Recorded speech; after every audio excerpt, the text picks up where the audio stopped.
Oi, gente, tudo bem? Então, estou gravando esses vídeos aqui para que a gente possa continuar os estudos, né? Tá todo mundo isolado, tá todo mundo de quarentena aí, uma situação complicada, mas a gente vai superar isso. E a minha preocupação é que vocês tentem manter o foco, tá? A concentração, para que a gente não deixe a peteca cair, tá, gente? Nesse momento agora, eu sei que cada um tem dificuldade de estudar em casa, às vezes, ainda mais que tá todo mundo isolado, é esposa, é marido, é menino gritando pela casa, e eu sei da dificuldade que vocês têm de em casa ter essa oportunidade de estudar. Mas eu vou gravar esses vídeos aqui, tá, gente? Tentar gravar vídeos curtos para que vocês não fiquem completamente aleatórios com o material que eu enviei para vocês, mas que vocês tenham algum tipo de orientação e eu faço questão, tá, gente, estar próximo de vocês. A gente acabou de criar o grupo, né? E eu estou à disposição para a gente trocar essa ideia, tá bom, gente? Então, hoje eu quero falar sobre a pessoa natural. Quando a gente começa efetivamente a ver o Código Civil, né? O artigo 1º diz que toda pessoa é capaz de direitos e deveres na ordem civil.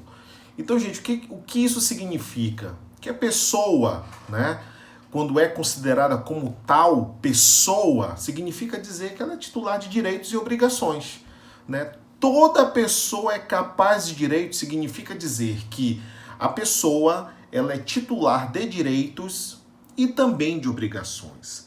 Claro que quando a gente pensa, por exemplo, de uma pessoa, né, de 5 anos de idade, uma criança, a gente só visualiza nela direitos, mas em tese a ela pode cair também ou recair também obrigações.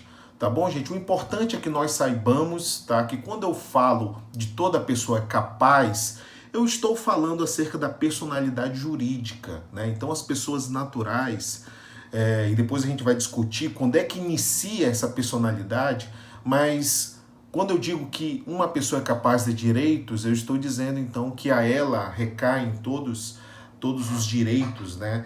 Os caracteres corpóreos e incorpóreos, toda a condição de existência jurídica, ela recai a determinada pessoa. Então, o meninozinho Juninho, de 10 anos de idade, ou o seu Júnior, com 30 anos de idade, todos eles são capazes de direitos, tá? Então, a todos eles, a esfera jurídica deles é composta, né, por direitos e deveres, tá, gente? A grande questão, a grande discussão, na verdade, não é o conceito de personalidade jurídica, porque eu sei que toda pessoa é capaz de direitos e deveres, ótimo.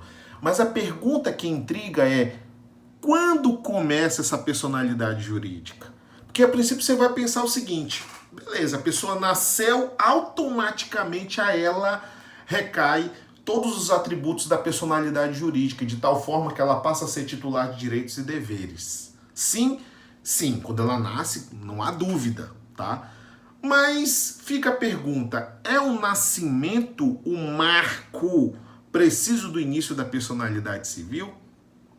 Pois bem, gente, aqui nós temos várias teorias que tentam explicar esse fenômeno, tá? Então atentos no material, tá? Importante, mantenha o material junto com vocês aí para que a gente possa acompanhar juntos, tá?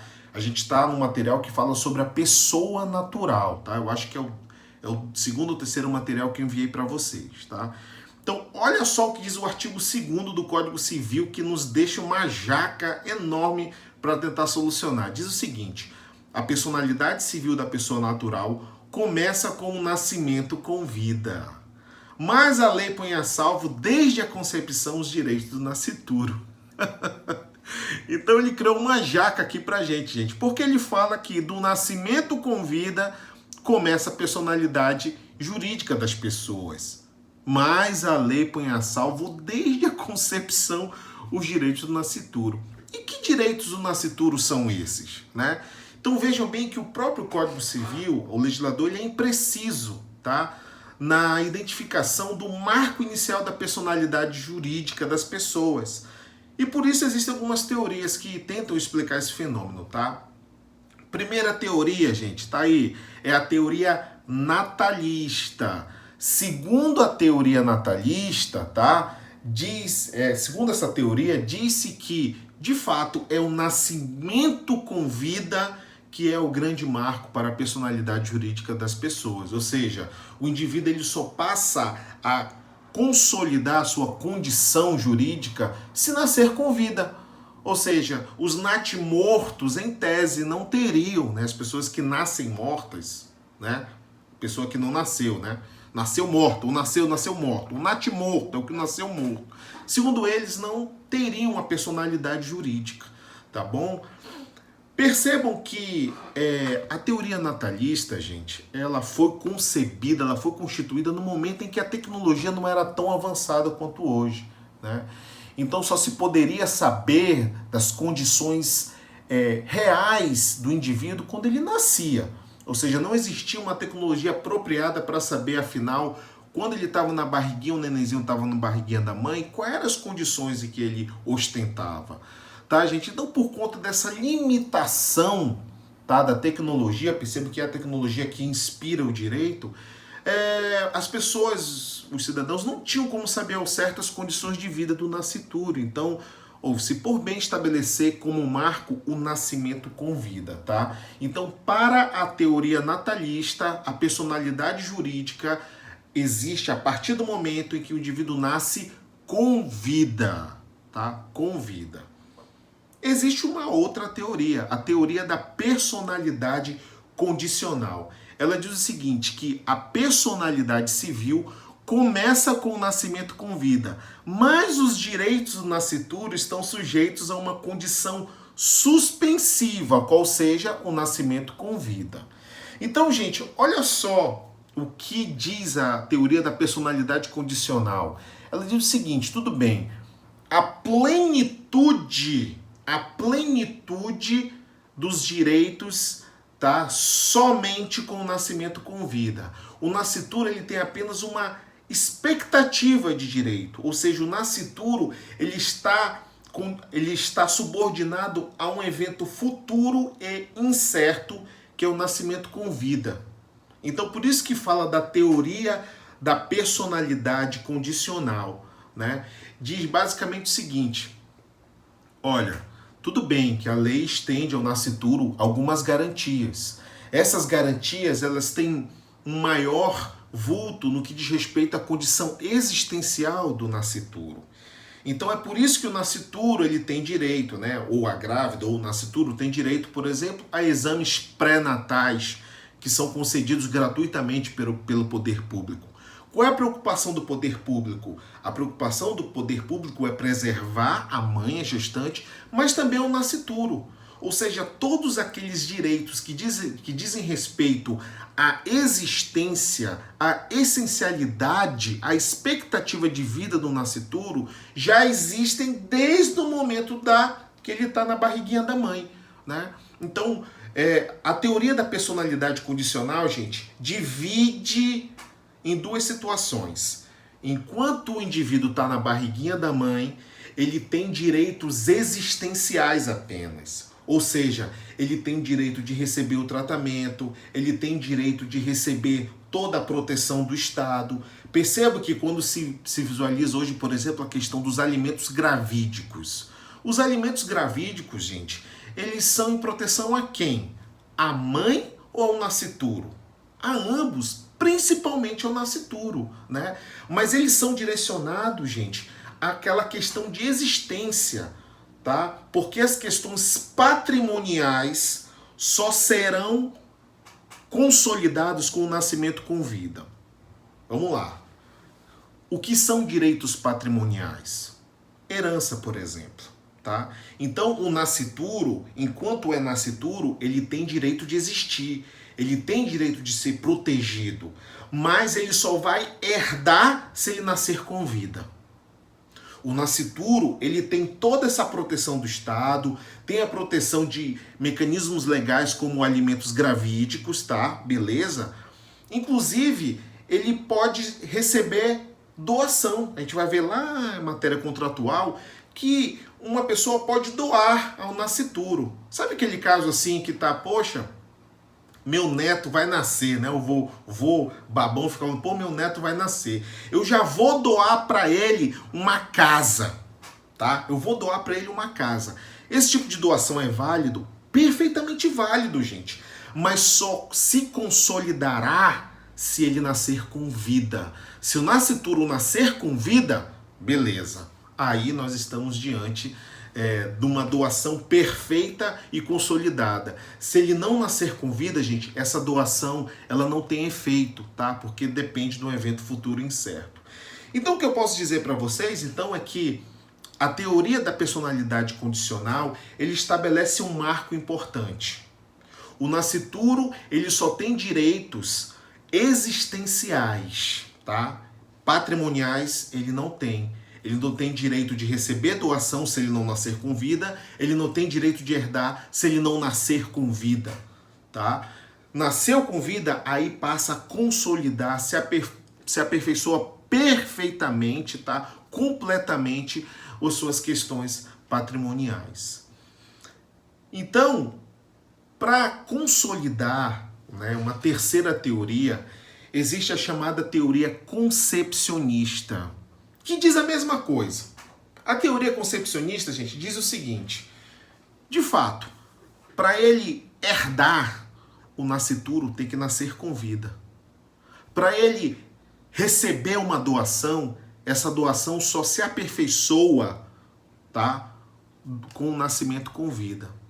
No entanto, para essa teoria, e o que parece-nos mais adequada, essa questão patrimonial, ou seja, da aquisição dos direitos patrimoniais, não é essencial ao conceito de personalidade jurídica.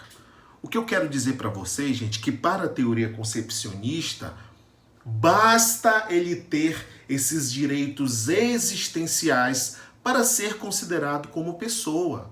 Então, a partir do momento em que eu digo o seguinte, que o nascituro tem direito a alimentos, né? Como é que são os alimentos gravídeos? Só para vocês terem uma noção. Tem uma mamãezinha, né, que tá com a barriguinha, tá gravidinha, e o pai não assumiu.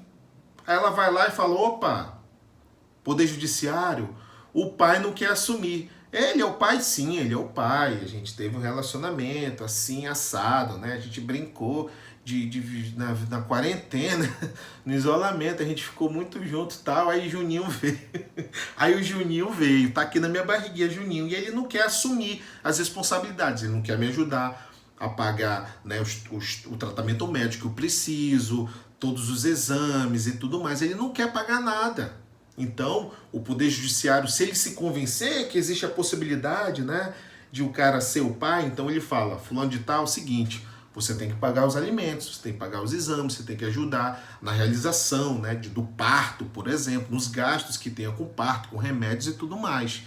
Ou seja, a partir desse momento, gente, está se garantindo os interesses do nascituro. Então, a partir desse momento, como o nascituro já tem direitos, ainda que meramente existenciais, porque o que são direitos existenciais, gente? É o direito de existir, é o direito essencial a garantir uma vida digna. E se o ordenamento jurídico já garante ao nascituro essa proteção, então, em outras palavras, eu estou dizendo que ele já tem a personalidade jurídica. Tá? Então, se eu considerar como personalidade jurídica aquele que já é titular de direitos existenciais, então, pronto, a partir da concepção do indivíduo, ele já tem esses direitos. Gente, não à toa, há algum tempo nós já vimos, né, um caso, lembro do caso do Rafinha Bastos, né, e da Vanessa Camargo, que o Rafinha Bastos fez uma brincadeira, fez uma piada, né, que gerou um processo indenizatório. E percebo que nesse processo indenizatório, quem foi o autor foram os pais, Vanessa Camargo e marido, e o nascituro. Ou seja, se eu reconheço que o nascituro tem direitos morais, então eu estou reconhecendo também que ele tem personalidade jurídica. Beleza, gente? Vou dar uma pausazinha para fechar 15 minutos aqui, tá? Para a gente voltar ao assunto depois. Mas, fechando o tema, são 3 as teorias. Teoria natalista, que fala que a personalidade só se inicia a partir do nascimento com vida. Teoria da personalidade condicional, que diz mais ou menos a mesma coisa. Olha, o nascituro ele tem direitos existenciais, mas seus direitos patrimoniais só ocorrem com o nascimento com vida, tá? Então ele distingue essas duas situações, a teoria da personalidade condicional. Já a teoria concepcionista diz o seguinte: olha, eu não posso tomar como parâmetro a aquisição de direitos patrimoniais, que de fato, somente se ele nascer com vida. Eu tenho que tomar como parâmetro para o início da personalidade o início dos direitos, ainda que existenciais. E se eu sei que todo ordenamento jurídico, por meio dos alimentos gravídicos, por meio das políticas públicas de proteção à grávida e do seu nascituro, se eu reconheço que essas políticas visam a proteger a mãe, mas também ao nascituro, eu estou reconhecendo que este nenenzinho que ainda está na barriguinha da mãe já é titular de direitos. E se eu estou afirmando isso, óbvio que nesse momento já há personalidade jurídica. Então a teoria concepcionista, gente, ela vem sendo aceita cada vez mais no ordenamento jurídico, a ponto de despontar com hegemonia pela doutrina como a melhor teoria aceita no ordenamento jurídico. Beleza, gente? Então essas são as teorias e daqui a pouco a gente vai passar para o outro tema de pessoa natural.